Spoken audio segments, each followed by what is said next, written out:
کہ میں جو نیت کرنے جا رہا ہوں شریعت میں اس کو ٹھیک بھی کہا گیا کہ نہیں ہے؟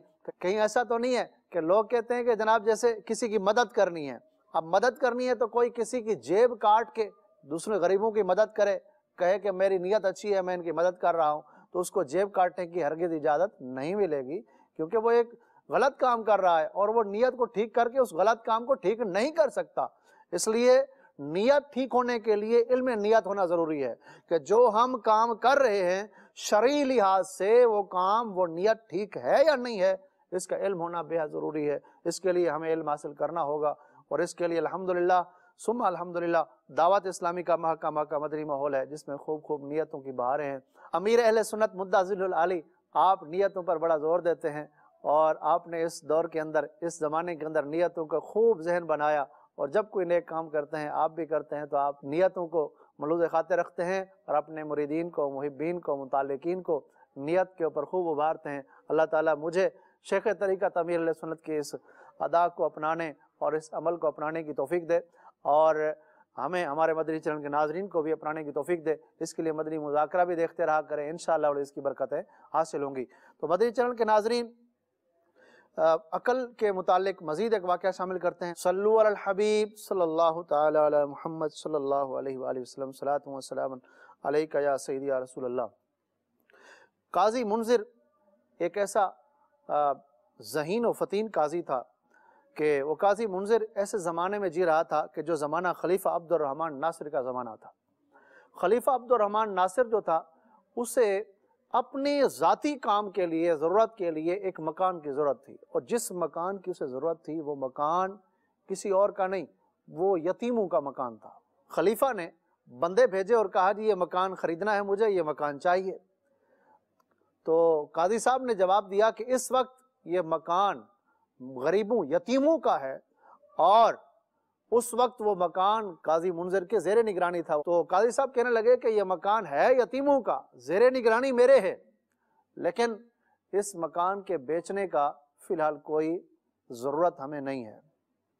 ہاں 3 وجہ سے یتیم کا مال بیچا جا سکتا ہے، اگر وہ 3 شرطیں پائی جا رہی ہیں تو بالکل مکان بک سکتا ہے، اس کے علاوہ کوئی صورت نہیں ہے مکان بکنے کی۔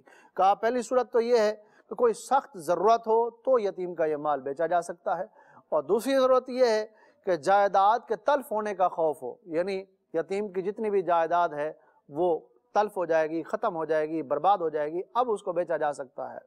اور تیسری صورت یہ ہے کہ یتیم کے مال کو اس وقت بیچا جا سکتا ہے کہ جب یہ پتہ ہو کہ اس کی قیمت کئی گنا دگنی ملتی ہے اور اس میں یتیموں کا فائدہ ہے، اور اس وقت خلیفہ جو مکان لینا چاہتا ہے ان تینوں شرطوں میں سے کوئی چیز بھی نہیں پائی جاتی، لہٰذا یہ مکان ہم نہیں بیچ سکتے۔ قاضی منذر نے جب یہ جواب دیا، وہ لوگ جو خلیفہ کے تھے وہ واپس چلے گئے۔ قاضی صاحب کو خیال آیا کہ کہیں ایسا نہ ہو یہ بادشاہ، یہ خلیفہ زبردستی مکان جو یتیموں کا ہے اس پر قبضہ نہ کر لے۔ قاضی منذر نے کیا کیا، ذہانت سے، ذہن سے خوب کام کیا۔ قاضی صاحب نے فوراً ہی جو مکان تھا اسے ڈھانے کا حکم دے دیا، اس مکان کو توڑ دیا جائے، ختم کر دیا جائے، ڈھا دیا جائے۔ اس مکان کو توڑ دیا گیا، ڈھا دیا گیا۔ اب جب وہ مکان ختم ہو گیا، ڈھا دیا گیا، تو پھر وہی جگہ جو پلاٹ تھا، خالی جگہ تھی یتیموں کی، وہی جگہ خلیفہ کے بندوں نے دگنی قیمت میں خریدا۔ جب وہ خرید لیا گیا اور یتیموں کا فائدہ ہوا، خلیفہ کی آپس میں قاضی کی ملاقات ہوتی ہے تو خلیفہ پوچھتا ہے قاضی سے کہ آپ نے وہ مکان جو بیچا تھا، وہ بیچنے سے پہلے آپ نے وہ جگہ، وہ مکان جو تھا آپ نے توڑا کیوں ہے؟ جگہ ہم نے خریدی ہے لیکن آپ نے مکان کیوں توڑا ہے، اس کی وجہ کیا ہے؟ تو قاضی صاحب فرمانے لگے اس کی وجہ، اس وقت میرے ذہن میں قرآن کریم سورہ کہف کی ایک آیت کریمہ تھی، وہ آیت کریمہ قرآن کریم میں موجود ہے۔ موسیٰ علیہ السلام، حضرت خضر علیہ السلام کا واقعہ قرآن کریم میں موجود ہے، اس کی طرف ایک اشارہ ہے کہ حضرت خضر علیہ السلام نے جو 3 کام کیے تھے ان میں سے ایک کام کی طرف اشارہ ہے، قرآن کریم میں موجود ہے۔ آیت کریمہ کے ترجمے کا مفہوم یہ ہے کہ یہ جو کشتی ہے جس میں ہم سفر کر رہے ہیں، موسیٰ علیہ السلام اور خضر علیہ السلام سفر کر رہے تھے، تو یہ کشتی جو صحیح سلامت تھی، نئی کشتی تھی، اس کا ایک تختہ خضر علیہ السلام نے توڑ دیا تھا، اور وہ در حقیقت جو کشتی تھی وہ 2 یتیموں کی تھی، اور اس دریا کے دوسری پار ایک بادشاہ رہا کرتا تھا جو بڑا ظالم تھا، اور وہ جو بھی نئی کشتی دیکھتا تھا وہ اس کو چھین لیتا تھا۔ تو جب وہ عیب دار ہو گئی کشتی تو وہ اس کو چھینے گا نہیں، یتیم کا مال سلامت رہے گا۔ تو قاضی صاحب نے جب یہ آیت پڑھی اور خلیفہ کو کہا کہ میں نے اس وجہ سے وہ مکان ڈھایا تھا، کہیں ایسا نہ ہو کہ تم وہ مکان چھین لو، جو یتیم ہے ان کا نقصان ہو جائے۔ تو اس واقعے سے قاضی صاحب کی ذہانت بھی پتہ چلی، اور یہ بھی پتہ چلا کہ عقل مند آدمی کسی سے ڈرا نہیں کرتا، وہ کسی خلیفے سے، کسی بھی بڑے بادشاہ سے ڈرا نہیں کرتا۔ عقل مند آدمی ہمیشہ اپنے پاک پروردگار سے ڈرا کرتا ہے، اللہ تبارک و تعالیٰ کا خوف اس کے دل میں ہوا کرتا ہے، وہ کسی کے روب میں نہیں آتا، بلکہ ہمیشہ حق بات کہتا ہے، عدل کرتا ہے، اور اس عدل کی وجہ سے اس کی عزت بھی بڑھتی ہے۔ اور پھر کیا ہوا کہ خلیفہ قاضی منذر کا بہت ادب کرتا تھا، عزت کرتا تھا، اور اس سے یہ بھی پتہ چلا کہ خلیفہ کے دل میں بھی کوئی کسی قسم کی کوئی بد دیانتی کی نیت نہیں تھی، اور قاضی منذر کے دل میں تو بالکل ہی نہیں تھی۔ ایک اور واقعہ شامل کرتے ہیں، صلو علی الحبیب صلی اللہ تعالی علی محمد صلی اللہ علیہ وآلہ وسلم۔ خلیفہ منصور عباسی کا زمانہ تھا کہ ان کے زمانے میں ایک شخص ان کی بارگاہ میں آتا ہے اور کہتا ہے کہ حضور آپ کی بارگاہ میں ایک مقدمہ لایا ہوں، آپ عدل فرمائیں، انصاف فرمائیں، میرا حق مجھے دلائیں، اور اس سے پہلے کہ میں اپنی فریاد آپ کو سناؤں یا کوئی مثال دوں آپ کو، کوئی مثال سناؤں، تو خلیفہ کہنے لگا کہ آپ مجھے کوئی مثال سنائیں، اس کے بعد اپنا مقدمہ پیش کریں۔ تو وہ کہنے لگا کہ مثال یہ ہے کہ بچہ جب چھوٹا ہوتا ہے تو اس کو جب کوئی پریشانی لاحق ہوتی ہے، چھوٹا دودھ پیتا بچہ، جب اس کو کوئی پریشانی لاحق ہوتی ہے تو وہ اپنی ماں سے فریاد کرتا ہے، اور اس کی ماں ہی سب سے بڑھ کر اس کی مددگار ہوتی ہے، وہ ماں سے فریاد کرتا ہے۔ اور پھر جب تھوڑا سا بڑا ہوتا ہے تو پھر وہ بچہ اپنی فریاد باپ سے کرتا ہے، وہ یہ سمجھتا ہے بچہ کہ میرا باپ ہی طاقتور ہے، اور وہ اپنی شکایت جو بھی ہوتی ہے وہ باپ سے کہتا ہے۔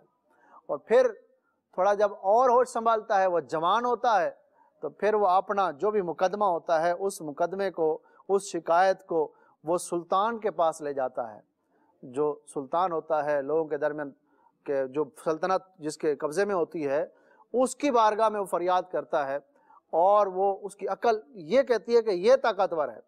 اور پھر ایک وقت آتا ہے کہ جب وہ کہتا ہے کہ سلطان سے بھی حق نہیں مل رہا، پھر اس کی عقل اس کی رہنمائی کرتی ہے، اور وہ اس کو پھر حاکم کی طرف لے جاتا ہے کہ حاکم ہے، اس کے دربار میں فیصلے ہوتے ہیں، میں اس سے فریاد کروں۔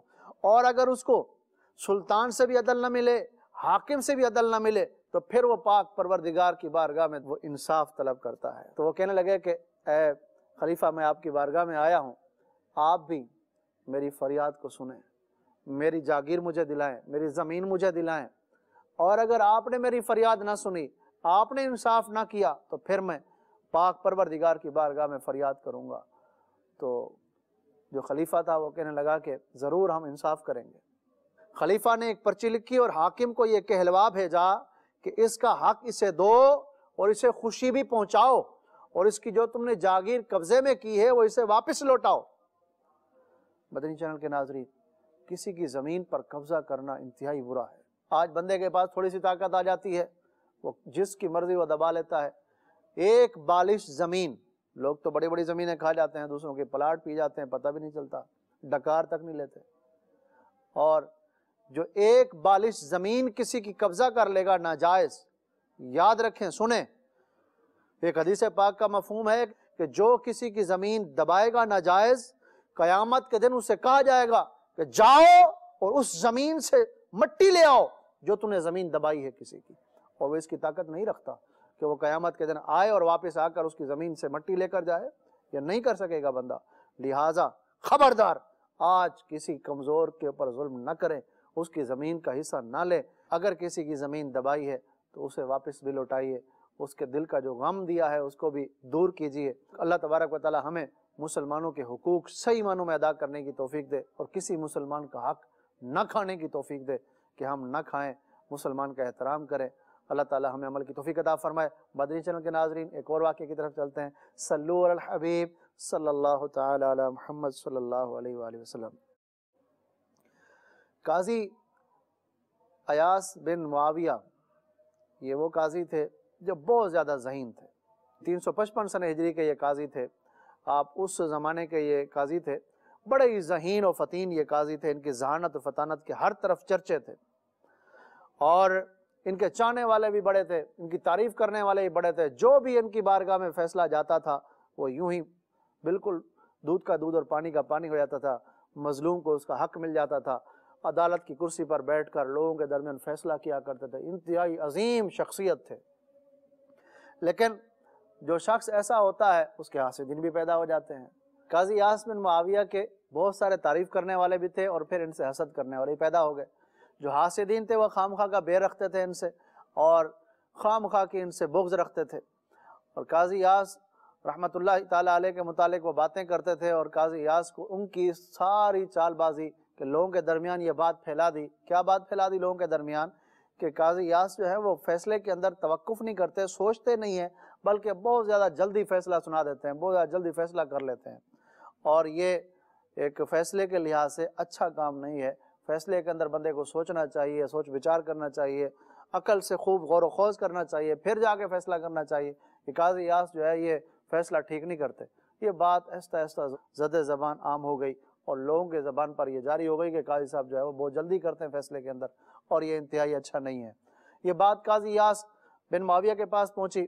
قاضی صاحب نے بھی ذہن میں سوچ لیا کہ ایسوں کو سبق سکھانا ہوگا۔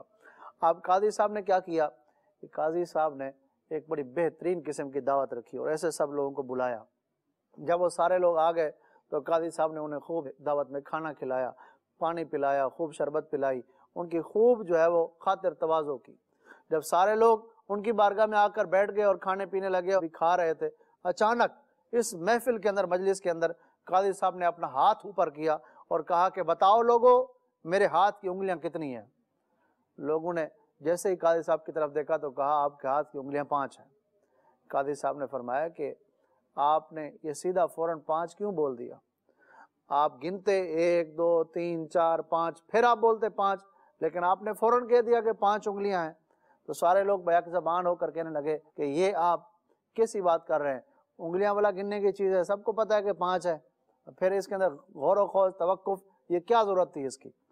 تو قاضی صاحب نے فرمایا سنو، جو لوگوں کے درمیان میں فیصلہ کرتا ہوں، فریقین میرے پاس آتے ہیں اور آ کر اپنا مقدمہ سناتے ہیں، ایک اپنی بات بیان کرتا ہے، دوسری اپنی بات بیان کرتا ہے، ایک اپنے دلائل دیتا ہے، دوسرا اپنے دلائل دیتا ہے۔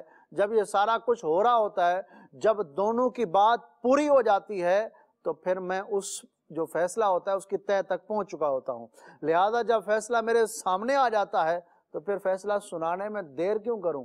لہذا فیصلہ بھی میں فوراً سنا دیتا ہوں۔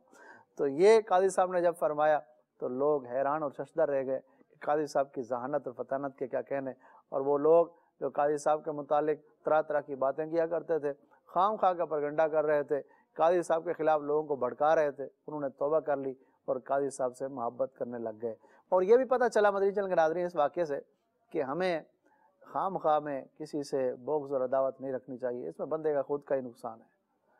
حسد بندہ کرتا ہے، حسد حالانکہ نیکیوں کو کھا جاتا ہے، اپنی ہی نیکیاں برباد کرنی ہیں، کسی سے حسد کر کے اپنی ہی نیکیاں خراب کرنی ہیں۔ اور کینہ یہ تو بہت ہی بری بلا ہے۔ ایک مکتبۃ المدینہ کی کتاب بغض اور کینہ کے نام سے کتاب ہے، اسے پڑھیے انشاءاللہ العزیز۔ ان جو باطنی بیماریاں ہیں اس سے بھی ہمیں تحفظ حاصل ہوگا۔ ظاہری بیماریوں کا علاج بندہ کرتا ہے، ڈاکٹر کے پاس جاتا ہے اور پھر جا کر ان بیماریوں کا وہ علاج کرتا ہے۔ بیماری جتنا طویل ہوتی ہے، بڑی پرانی ہوتی ہے، ڈاکٹر بھی لمبا کورس بتاتا ہے، تمہیں یہ کھانا ہوگا، یہ پینا ہوگا، یہ احتیاط کرنی ہوگی، یہ کرنا ہوگا۔ ایسے ہی ہمارے اندر بھی باطنی بیماریاں لگی ہوئی ہیں، غیبت ہم کرتے ہیں، چغلی ہم کھاتے ہیں، اور کینہ ہم رکھتے ہیں، حسد ہم کرتے ہیں، جھوٹ ہم بولتے ہیں، اتنی ساری باطنی بیماریاں ہمارے اندر ہیں۔ تو ان بیماریوں کے علاج کے لیے ہمیں کہاں جانا ہے؟ ان بیماریوں کے علاج کے لیے ہمیں اولیاء اللہ کی صحبت اختیار کرنی ہے، علماء کی صحبت اختیار کرنی ہے، ایسے کامل لوگوں کی صحبت اختیار کرنی ہے کہ جو اس باطن کی بیماریوں کو پہچانیں اور اس کے دھونے کا، اس کے دور کرنے کا ہمیں طریقہ بتائیں۔ اور پھر جس طرح وہ دنیا کا ڈاکٹر ہمیں کھانے پینے کے اندر احتیاط بتاتا ہے کہ یہ تو مت کھانا ورنہ بیماری بڑھ جائے گی، ایسے ہی یہ روحانیت والے لوگ، یہ علماء حق اور یہ پیران عظام، اب میری مراد شیخ طریقت امیر علیہ سنت مدثر علی بھی ہیں، کہ یہ وہ شخصیات ہیں، یہ ہمیں ایسی چیزیں بھی بتاتے ہیں کہ یہ مت کرنا اور یہ مت کرنا۔ ایک تو اس چیز کی جو بنیادی بیماری ہے اس سے بتائیں گے کہ یہ نہیں کرنا، غیبت نہیں کرنی، اور دوسرا